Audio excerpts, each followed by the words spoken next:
What's up, YouTube? Okay, so we have another fridge repair. Let me explain how I diagnosed the issue on this one and what it was doing.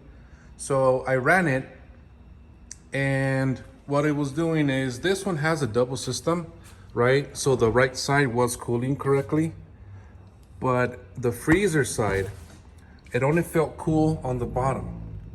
So I opened it up and I took off the panels. Very easy to undo. There's only 2 screws right there, and right there the panel comes off, at least on this KitchenAid version. Okay, so all of the coolness was staying on the bottom, on the top where this vent is. No air was coming out. So usually what I do is I press these 2 switches, right? So that it thinks the door is closed. Some of the fridges, fans will kick off if the door is open. Just keep that in mind. So I hold those for like about 2 minutes, no airflow. So it happened to be that I opened it up. I was already getting an idea that the fan might be bad. So I did open it, and this is where the fan is located. Okay, so yeah, so I ran it again and even opened. I pressed the buttons on top. I didn't get no movement on the fan. Sometimes these fans, because it gets so cold, they will freeze. And whenever it goes into defrost, because this system has a heating element on the bottom, sometimes it might be a little bit of humidity inside, so that when it kicks into the defrost, the fan will stop. Sometimes it gets a little bit wet, and when it starts cooling again, it might freeze over. Okay, so if you see that your fan is not turning, try to turn it manually by hand. Yeah, so just turn it like this. If it's freely as you can move it really easy, then most likely the fan itself, the motor, it just went bad. Just make sure all the connections are good. Nothing seems broken or burned out. Sometimes it's connected to the harness. One of them might come off a little bit and it doesn't have a solid connection, so that will affect it. But once again, take it out, and if you can, you could always test these. Most of these, sometimes they're 115 volts. Okay, so you could connect it directly to an outlet, like one of those cables, right? You can make yourself just like a normal cable, just like one of these, just like that. Okay, and just strip off the ends. Just be careful with it. Get some alligator clips. Okay, so whenever you test these inside, or put some tape or whatever, just do it safely. One on each side, and the fan will turn if it's good. Okay, so let's happen to say the fan did turn. The fan is good, but it's still not giving it juice inside the fridge whenever it's supposed to be cooling. Then you might have an issue with the wiring or the computer in the back of these fridges. They have computers, the main motherboards. So if for any reason one of the fuses from the motherboard itself or the relays, it burned out, so it's not sending the signal. How do you check that? Simple. Once again, you get your multimeter, you put it on volts. Okay, we should be getting 115 volts to the fan. So all you do is you pull your multimeter leads, one on each side, and you check for volts when the fridge is on. Just be careful because it's on. You don't want to touch the inside of it. Okay, so if you do get the 115 volts, you know that the computer board is sending the signal to the fan, so most likely the fan is bad. So this is what the cause on this one is. When I did turn it manually, it did start, but I left it for 2-3 days running and it'll stop by itself. So I know the fan is going bad. I already did order it. Okay, if you need any parts, I do get it directly from the manufacturer. We do have an account directly from them. So this is the original. I try not to get parts like this, which is important parts, from Amazon or eBay. Sometimes they sell third-party parts, and if it's a major part, I honestly don't want to deal with it within 6 months later, because I have ordered parts cheaper ways and they go bad quick. So just get a little bit extra more bucks and just get the original. Okay, this fan itself wasn't too expensive, about 75 bucks. Okay, so yeah, if you guys need any other parts for your fridges or anything like that, let me know. I can order it directly through the manufacturer, original. So once again, yeah, going back. So yeah, the fan is bad. So we're gonna go ahead and replace it. Okay, we're gonna run it through and I'll show you as soon as I connect it back together. I just have to remove it from here. At least this model, this is how you remove it. It comes off with this, really easy. You just unassemble it from that harness and that's it. Some other ones might have screws on each side, and then all you do is just remove this, you pull it this way, okay? You pull it off, it has two clips right here, okay? It comes down, and all this will come off. Then you put in the new one, make sure you put the rubber things on the new one so it stays right in the center and it doesn't move, because if it moves, when it's spinning, it will hit the edges of the plastic here, and you'll hear some weird noises on your fridge. Okay, so just make sure it's clipped in. At least whoever has this model, remove the both spacers, okay, and it clicks back in. So let me go ahead and put the new one in, and then we're gonna go ahead and test it out. So I'm removing this clip holder, okay. Like I said, this rubber piece also comes off. That goes into the new one, just exactly like that right there. We're gonna go ahead and put that in right there, okay. And from here, I just got to remove the blades, okay, and the motor should come out loose. That's all. Okay, so it's back assembled. This one, you just have to push it in. You can see the clip, it will clip into that rim right there on both sides, okay.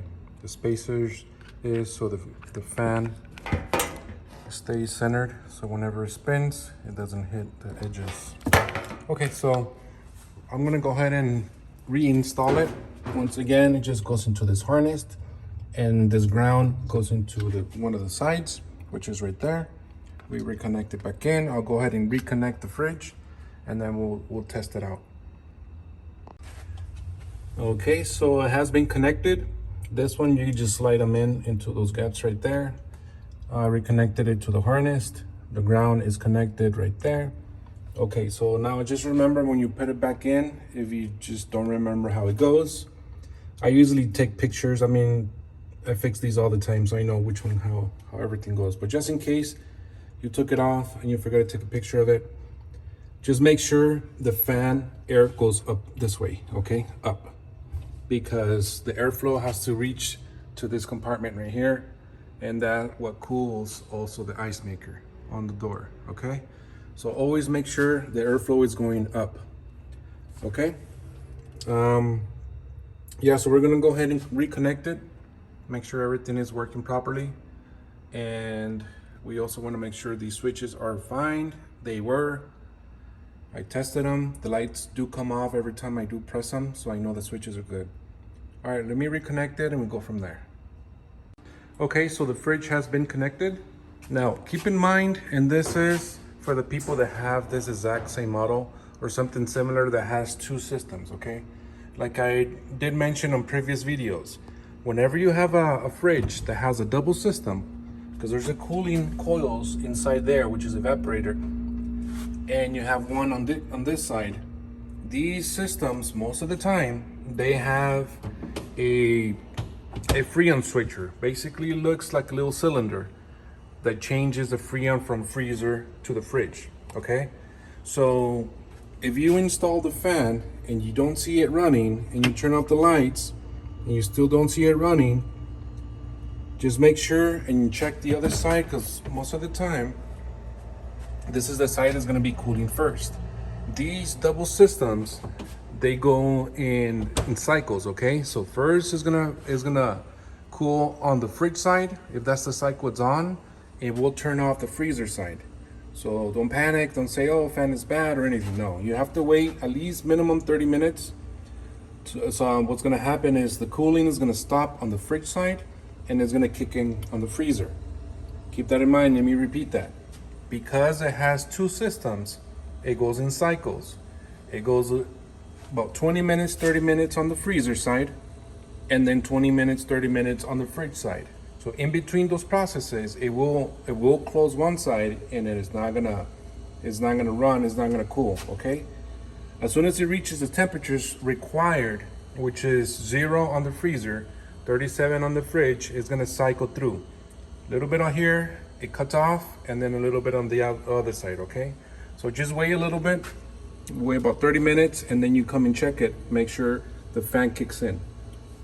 So I'm gonna do that. I'm gonna wait a little bit so I don't have you guys waiting on here on video, because it might take up to 30 minutes. And as soon as I hear the freezer kick in, and the way you know is you'll hear watery sounds through the system. That's when the Freon is running through the lines, okay? And you'll see the lines turn white right away. When that happens, the fan should be on. If you have the door open, once again, click on the switches. Most of the time, there's only one switch. This one has two. So we're gonna go ahead and turn them off, and you'll see the fan kick in. Now, I've seen occasions where even with the door is open, the fan should be on because it's time for the freezer side to cool, okay? So the fan should, most of the time, will be on either the door open or not open. Some models do that, some models don't. So I just kind of want to give an overview of everybody watching the video. If you see the fan not kicking in, just wait a little bit, okay? So we're gonna do that. I'm gonna pause the video for a little bit. As soon as it kicks in, then I'll come and show you. But so far, I know that is the issue. The fan, I did test the other one. It was going bad. It kicked in a couple times, but kept kicking out. So I just replaced it with a brand new one. Okay, doke, so I'll be right back.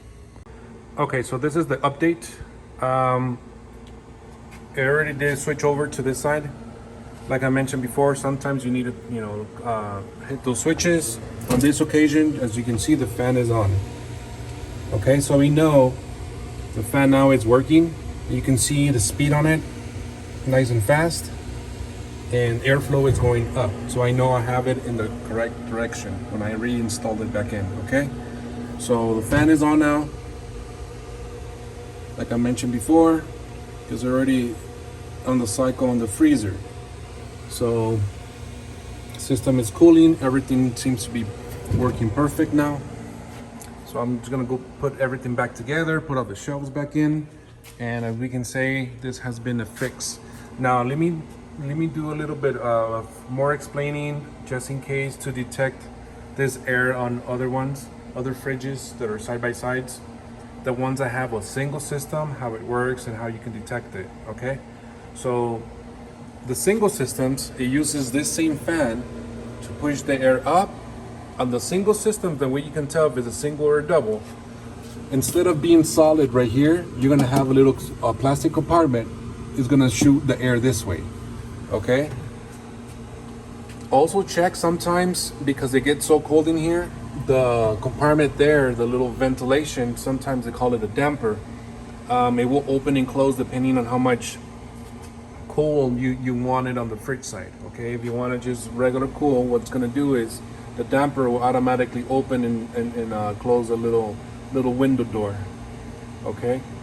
So I've seen occasions if the freezer is perfect, everything's freezing, everything's on temperature, but you go and open up the fridge side and everything's warm, first thing you want to check if there's any airflow. It usually will have, like I said, a little window right there, right in the corner. This one doesn't have it because it's a double system, but just for the people that have a single system. So if you put your hand right there in the corner and you don't feel any airflow, okay, if you do that, check first right on top, make sure it's not frozen. Sometimes you do get frost right there and it will cover it up, okay? If you see that it's opened, nothing is covering that hole or that ventilation there, the second thing is you listen into the fan. If you see the fan is not kicking in, it's either frozen or it's not good. So that's when you go in and check the fan side. If the freezer is, nice and cold, but not cool enough, just get a thermometer. So you can check the thermostat, or you can check the temperature, actually. So if the temperature is a little bit more above than 0, about 15, 20 degrees, most likely there's no airflow. But like I said, most of the time these fans, you could hear them through.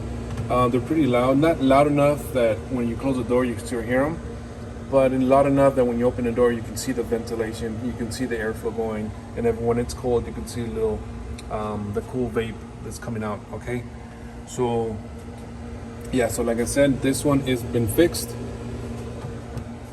And that's about it. If you have any questions, go ahead and subscribe, leave a comment so I can go ahead and assist you. I do have all types of models, okay, different styles, washers, a little bit of everything. More inventory is coming up, so I will have more videos showing how to fix stuff.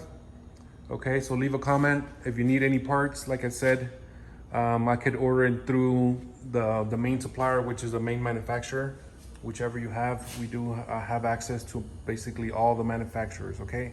So you can get original parts. Just be careful when you do order through Amazon, when you order through eBay, if they're used or non-used, just make sure they have warranty on those parts, and they do accept returns, okay? But yeah, if you have any questions, once again, leave a like, leave a comment.